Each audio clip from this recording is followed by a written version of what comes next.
Because there's 6 rules basically that I always have laid out that are the rules of success. Now let me get right away to the first rule of success.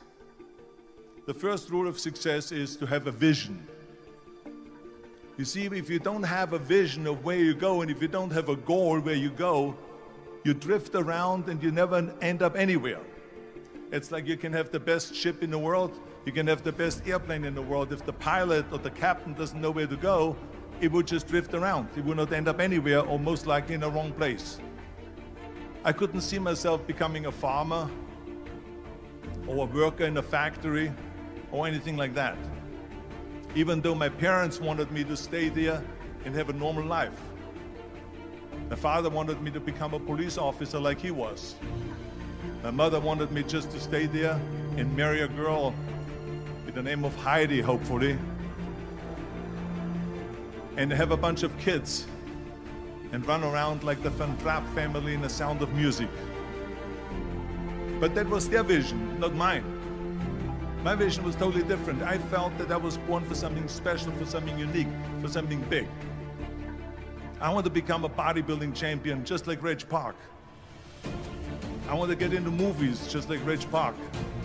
And I want to make millions of dollars and be rich and famous just like Reg Park. So let me tell you something, visualizing your goal and going after it makes it fun. You got to have a purpose no matter what you do in life. You got to have a purpose. So that's rule number 1, have a vision. Rule number 2 is don't listen to the naysayers. Don't listen to the naysayers.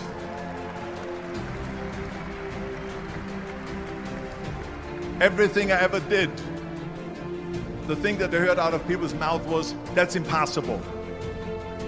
That can't be done. Or no. I remember when I wanted to be a bodybuilding champion, including my parents and everyone else around me, said this is impossible. Why don't you become a ski champion? That's what they do in Austria. Or a bicycle champion, they do some track and field. You can't be a bodybuilding champion. That is exactly what I heard, and of course I proved to the people that it can't be done. So whenever someone said to me, it can't be done, I heard it can be done. When they said no, I heard yes. And when they said it's impossible, I heard it is possible. Because I am a strong believer. I'm a strong believer of what Nelson Mandela said, that everything is always impossible until someone does it. Well, I'm going to be the one, I said to myself, I'm going to do it and I'm going to show it to them. Maybe it has never been done before. That's perfectly fine with me. But I'm going to do it. And I did not listen to the naysayers. So this is why I say don't listen to the naysayers. And the next thing, the third point that I'm going to make to you is, before we sit down with Jürgen and talk about the rest of the 3, is work your ass off. There is no magic pill. There is no magic out there. You cannot get around. You have to work and work and work. I can tell you, I've watched the day for half an hour, Jürgen and his wife that put on this show, this great event here. They work their ass off to put this together. All year long they work and they work and they work. This does not come together by itself. When people say we don't have the time, we have 24 hours a day. We sleep 6 hours a day, so that gives you still 18 hours.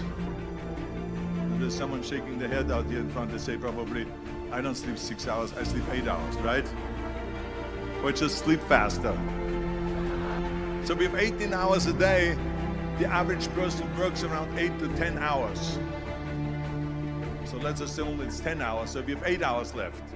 Then you travel around an hour a day, maybe 2 hours a day. So now you have still 6 hours left. So what do you do with these 6 hours? So you got to work hard.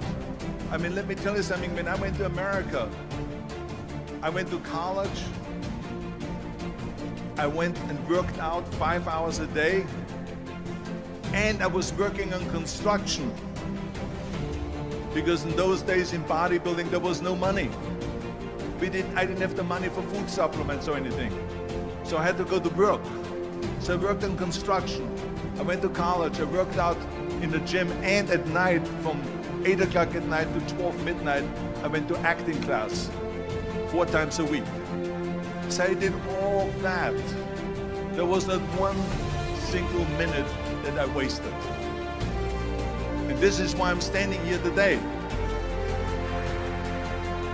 I became very friendly with Muhammad Ali in the 70s. And Muhammad Ali worked his butt off. And I saw it firsthand.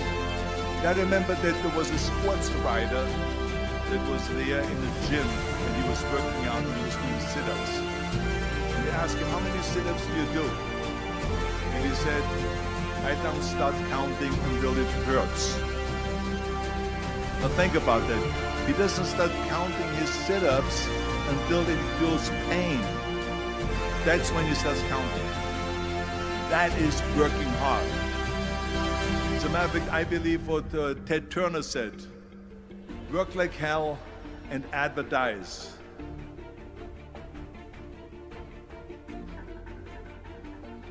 You get it? Work like hell, go to bed, and early to rise, work like hell and advertise. So you work your ass off, and then you let the world know about your work. That's what it is all about. Let people know. If you have a company, if you have a movie, if you do a sports, work your ass off, but then advertise and let everyone know. And the reason, one of the main reasons why people want to have a plan B is because they are worried about failing. What is if I fail, then I don't have anything else? Well, let me tell you something. Don't be afraid of failing, because there's nothing wrong with failing. You have to fail in order to climb that ladder.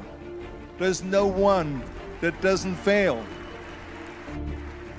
What is not okay is that when you fail, you stay down. Whoever stays down is a loser. And winners will fail and get up, fail and get up, fail and get up. You always get up. That is a winner. That is a winner. This is one of my 6 rules to success. You can only feel complete as a person if you think about what can you do for your fellow member around you that maybe needs help. I felt like that everyone has a different motivation why you get into that. I was an immigrant going to America, and I saw how America was the most generous country in the world. I mean, they opened up their arms to me, they helped me, they invited me for Thanksgiving dinner to people.